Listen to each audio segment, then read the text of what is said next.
And welcome back to Stanny Boy Reviews. I'm your host, Stanley. Thank you so much for taking the time to check out my channel, where I like to talk about horror films, my favorites, sometimes your favorites. Today, we are talking about the M. Night Shyamalan. I have to say it slow or else I'm not gonna say it right, and I probably didn't even say it right. That's terrible. We're talking about his new movie, Knock at the Cabin Door. Knock at the Cabin?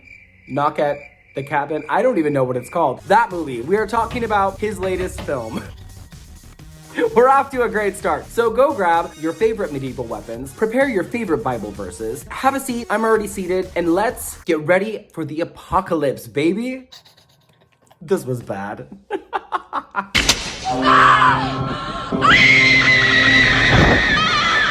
M. Night, insert last name here, has always been super hit or miss for me. I know there were a couple of films before The Sixth Sense.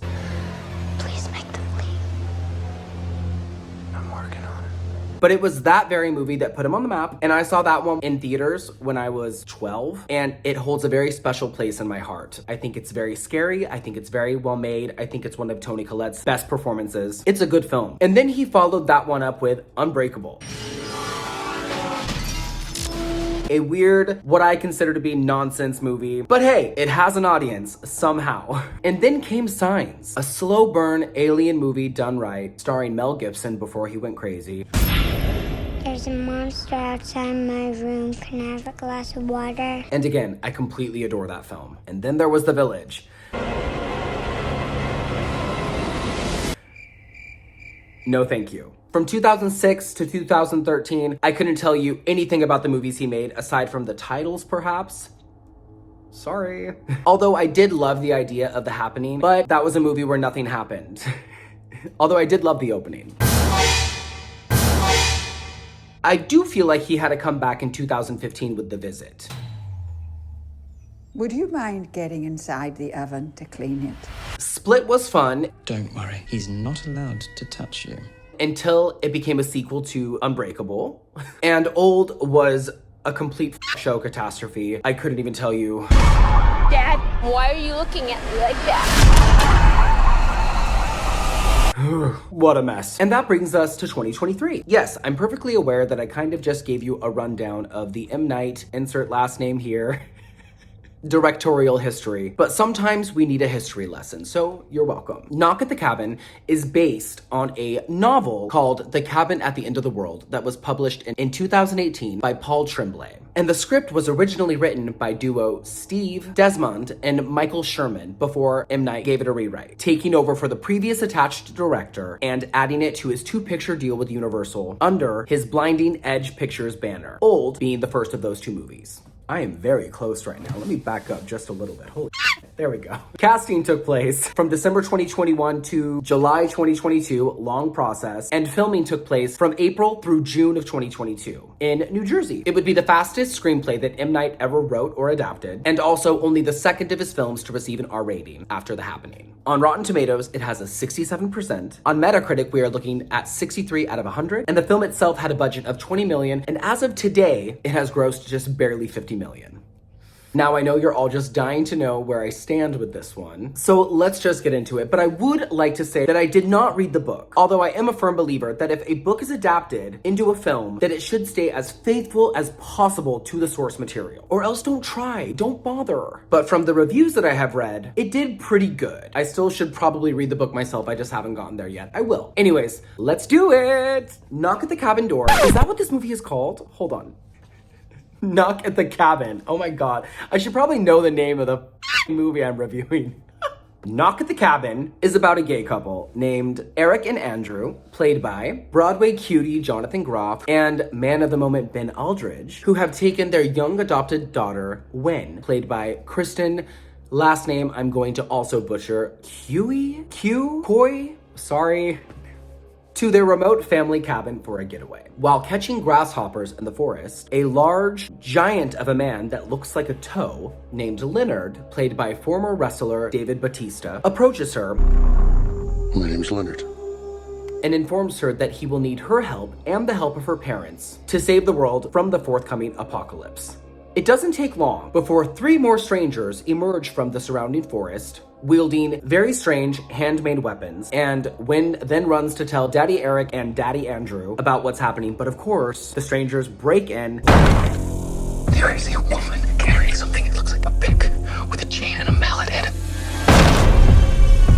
And it quickly becomes a very, very intense hostage situation that goes like this. We were called and are united by a common vision, which has now become a command that we cannot ignore.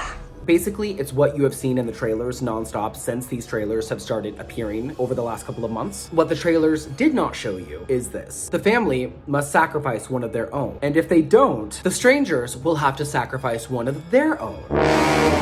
And once that happens, a terrible disaster of biblical proportions will unfold. Apocalypse! I'll say nothing more because that's where, dare I say, the fun happens. And I will reiterate, this is not a fun movie. Ooh, woof. My friend Bill and I watched this together. And I will say, I'm glad I didn't watch this alone, because this was just a super depressing viewing experience. Maybe it was my state of mind at the time, but god damn. But still, I was left wanting a little bit more, especially from the home invaders. It didn't have to be like this.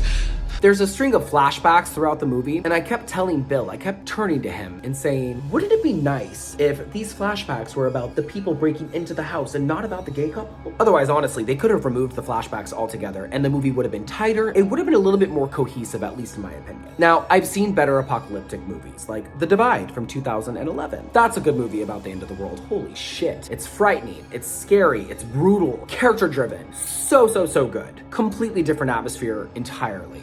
But it also felt like that there was something missing. It didn't feel like an M. Night movie. And yeah, it's probably because it was based off of a book and he adapted it. There were many moments where I kept thinking to myself, where's the M. Night moment? I mean, spoiler alert, there isn't one. I mean, maybe it did come and I just wasn't paying that much attention towards the end. There were still some enjoyable qualities to it. I think those were the performances. I really dug seeing Abby Quinn from Torn Hearts. Check out my review here. She was really good. Actually, all the actors did a very fine job here. I loved Jonathan Groff. I loved Ben Aldridge. They were a very believable couple. They had really great chemistry. I loved the relationship that they had with their daughter. Get one out of here. Who, by the way, is the MVP of this film. Get it? Kristen, last name I can't pronounce. I loved her. I was rooting for her the entire time. I cared for her immensely. Another solid point of this movie is it was filmed beautifully. According to M. Night, he filmed this with a 1990s lens. I don't know exactly what that means, but he said that he wanted to give it a 1990s thriller look, which I guess he achieved. It looked buttery. It looked crisp. It looked like a nice glass of Chardonnay. I work in an Italian restaurant, okay? I don't know. But I sort of felt like I was within the movie with everybody else. That's how clean the movie looked. And also, the music was really, really perfect. Again, another name I can't pronounce. And it's not that I haven't done my research, you guys. It's just that these names are impossible. So, this did the music. It added a beautiful touch. Without the music, I'm not sure that the movie would have worked at all, to be perfectly honest with you. All these positive qualities aside, by the time it was over, I just didn't care that much. And it kind of had me wishing that I had watched Signs again instead. So on Stanny's Stab-O-Meter, I'm gonna give this sad little sack 2 stabs.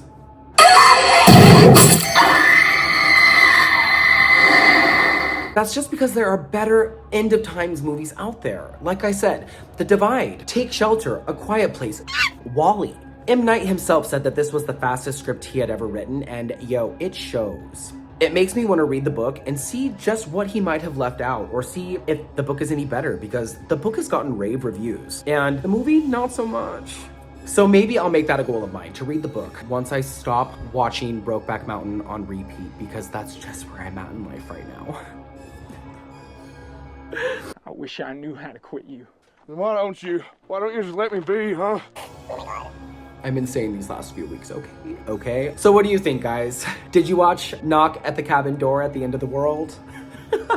Do you plan to watch it? If so, let me know what you think in the comments. If you liked it, great, let me know why. If you hated it, let me know why. If you're an in-betweener, I don't care what you think. No, I'm kidding. Let me know why too. Don't forget to subscribe. And don't forget, I'm on social media. You can find me on Instagram, on Twitter, and on TikTok. I'll see you soon. Have a really good week. Thank you for watching this. Bye!